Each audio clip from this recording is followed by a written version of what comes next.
क्या आपने कभी अपने पड़ोस में खड़े किसी साधारण से घर को देखकर सोचा है कि उसकी दीवारों के पीछे कितने रहस्य दफन हो सकते हैं? हम हर दिन लोगों को देखते हैं, उनके साथ हंसते हैं, बात करते हैं, उनकी दुकानों से सामान खरीदते हैं, उन्हें आदर्श परिवार मानते हैं।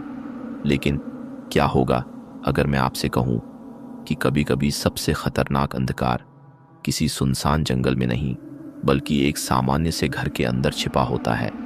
दिल्ली का बुराड़ी इलाका, व्यस्त सड़कें, सामान्य जिंदगी और उन्हीं गलियों में खड़ा एक साधारण सा मकान, बाहर से बिल्कुल सामान्य, ना कोई चीख, ना कोई संघर्ष, ना कोई चेतावनी।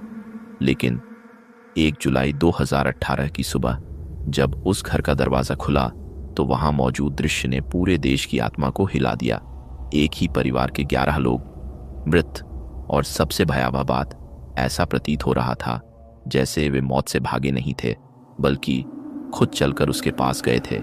यह सिर्फ एक सामूहिक मृत्यु की कहानी नहीं है, यह कहानी है मानव मानसिकता की, विश्वास की, भ्रम की और उस अंधेरे की जो धीरे धीरे इंसान के दिमाग में जन्म लेता है जब तक कि वह वास्तविकता और कल्पना के बीच का अंतर भूल न जाए।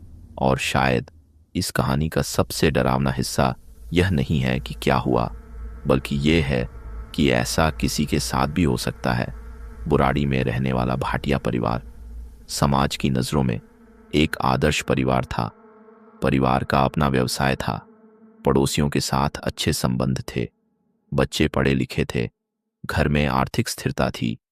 किसी को कभी नहीं लगा कि इस परिवार के भीतर कुछ असामान्य चल रहा है। लेकिन हर कहानी में एक ऐसा क्षण होता है जहां से सब कुछ बदलना शुरू होता है। इस परिवार के लिए वह क्षण था परिवार के मुखिया की मृत्यु। एक व्यक्ति का जाना सिर्फ एक सदस्य का खो जाना नहीं था, उसने पूरे परिवार की मानसिक संरचना को हिला दिया। और यहीं से कहानी में प्रवेश होता है ललित भाटिया का, एक ऐसा व्यक्ति जो धीरे धीरे परिवार का केंद्र बन गया। कहा जाता है कि एक दुर्घटना के बाद ललित कुछ समय तक बोल नहीं पाता था, लेकिन फिर उसने दावा किया कि उसके दिवंगत पिता उससे संपर्क कर रहे हैं, उसके माध्यम से बोल रहे हैं, उसे निर्देश दे रहे हैं। शुरुआत में यह बात अजीब लगी, लेकिन परिवार के लिए यह सांत्वना थी। उन्हें लगा शायद उनके पिता अब भी उनके साथ हैं। और यहीं सबसे खतरनाक प्रक्रिया शुरू हुई। अंधविश्वास कभी अचानक पैदा नहीं होता, वह धीरे धीरे बढ़ता है। एक विचार, फिर एक विश्वास, फिर एक आदत, और अंत में एक ऐसी वास्तविकता जिस पर प्रश्न पूछना भी पाप लगने लगता है। धीरे धीरे परिवार के हर महत्वपूर्ण निर्णय का स्रोत ललित बन गया। लेकिन वास्तव में वे ललित की नहीं, उस आवाज की बात मान रहे थे जिसे वे अपने दिवंगत पिता की आवाज समझ बैठे थे। और बिना जाने उन्होंने अपनी स्वतंत्र सोच किसी और के हाथों में सौंप दी। जब जांच शुरू हुई तो पुलिस को घर से कुछ ऐसी चीजें मिलीं जिन्होंने पूरे मामले की दिशा बदल दी। डायरियां, साधारण दिखने वाली डायरियां, लेकिन उनके पन्नों में एक भयावह मानसिक यात्रा दर्ज थी। सालों तक लिखे गए निर्देश, नियम, अनुष्ठान, आदेश, और सबसे हैरान करने वाली बात, उनमें लिखी कई बातें घर में वास्तव में लागू की जा रही थीं। इन पन्नों में एक ऐसी दुनिया बस चुकी थी जहां तर्क का कोई स्थान नहीं था, जहां सवाल पूछना आस्था के खिलाफ माना जाता था, जहां एक व्यक्ति की कल्पना 10 लोगों की वास्तविकता बन चुकी थी। मनोविज्ञान में इसे साझा भ्रम कहा जाता है, जब एक प्रभावशाली व्यक्ति का विश्वास धीरे धीरे पूरे समूह की सोच पर कब्जा कर लेता है। और यही यहां होता दिखाई देता है।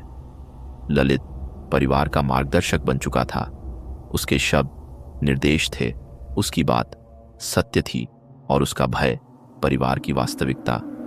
डायरियों में एक अनुष्ठान का उल्लेख बार बार मिलता है, एक ऐसी प्रक्रिया जिसे आध्यात्मिक उन्नति का मार्ग बताया गया, एक ऐसी परीक्षा जिसके बाद कथित रूप से जीवन बदल जाना था। परिवार को विश्वास दिलाया गया कि यह मृत्यु नहीं होगी, यह केवल एक आध्यात्मिक चरण होगा, एक अस्थायी अनुभव, एक परीक्षा, और उसके बाद सब कुछ सामान्य हो जाएगा। यहीं अंधविश्वास अपने सबसे खतरनाक रूप में दिखाई देता है, क्योंकि जब कोई इंसान मृत्यु को मृत्यु मानना छोड़ देता है तब उसका निर्णय लेने का पूरा ढांचा टूट जाता है। 30 जून 2018 दिल्ली में एक सामान्य रात। सड़कें शांत थीं, लोग अपने घरों में सो रहे थे। किसी को नहीं पता था कि एक घर के भीतर इतिहास का सबसे रहस्यमयी अध्याय लिखा जा रहा है।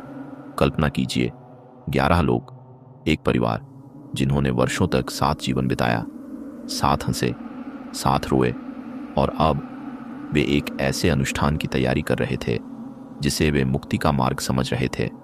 सब कुछ योजनाबद्ध था, क्रम निर्धारित था, स्थिति निर्धारित थी, हर कदम पहले से लिखा जा चुका था।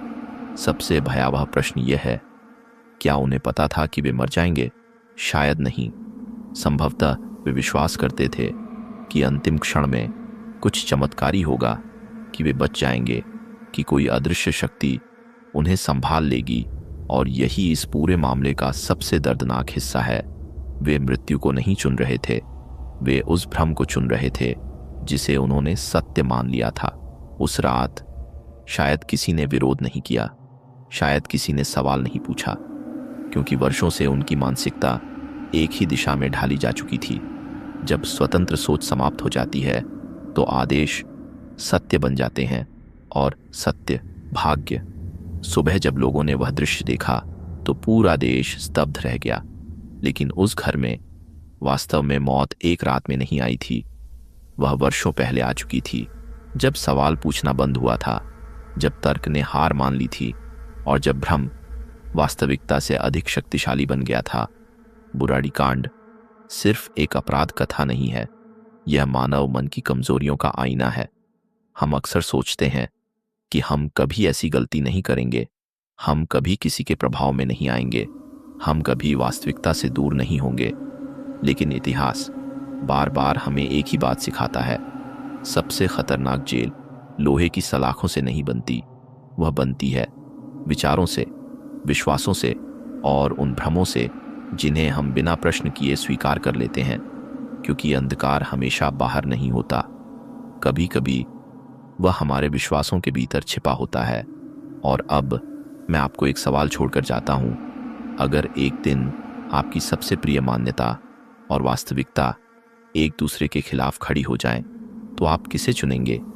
सच्चाई को या उस भ्रम को जिस पर आपने पूरी जिंदगी भरोसा किया है?